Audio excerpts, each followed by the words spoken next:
NANI?!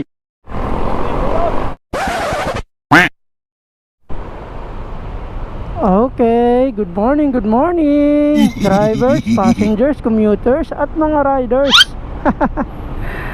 So, yun nga, dito na naman tayo sa viral places kung saan maraming laging nauhuli ni Nebriha. Parang kamakailan lang, viral na viral sa Facebook, sa TikTok, yung mga nahuhuli dito, no?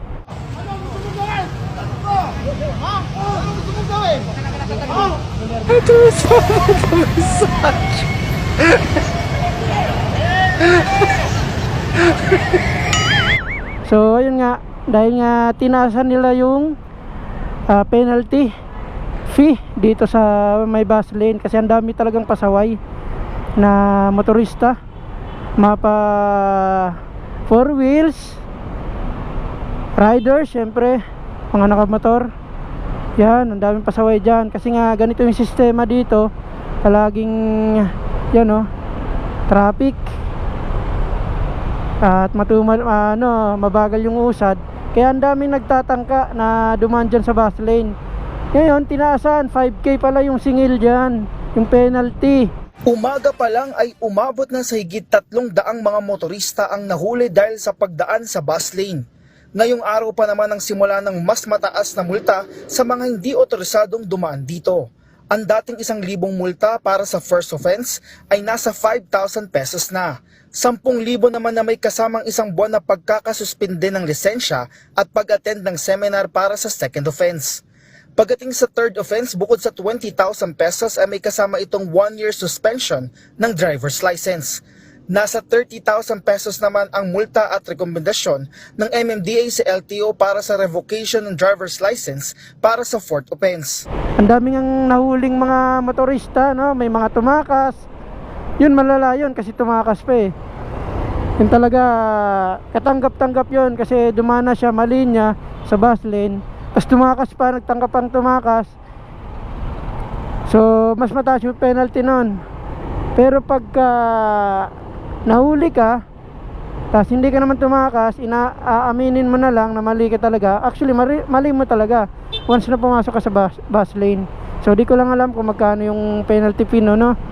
Yung 5K na yon, yun daw talaga yung penalty fee ng bus lane na pinatupad. So, ngayon mapapansin natin walang nagtatangkang dumaan sa bus lane.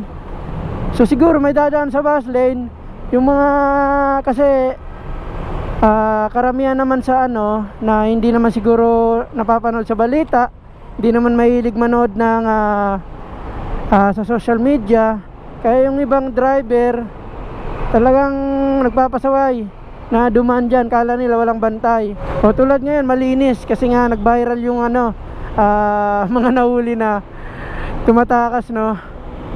So ako naman, kahit simula pa nung baguhan pa lang sa pagmamotor, dumadaan na ako dito. Ni isang beses di pa ako nagtangkang dumaan dyan sa bus lane. Simula nung pinatupad yung bus lane na yan, no, nung pandemic, di ako dumaan dyan kasi delikado talaga, ang bibilis ng mga bus. Marami nang nadali dyan, marami nang nadisgrasya.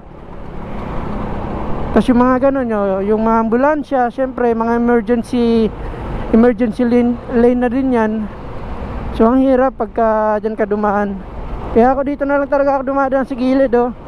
Okay lang matraffic dyan. Importante, umuusad naman kahit pa unti-unti. Kasi once na makalabas ka dyan, dire-diretso naman eh.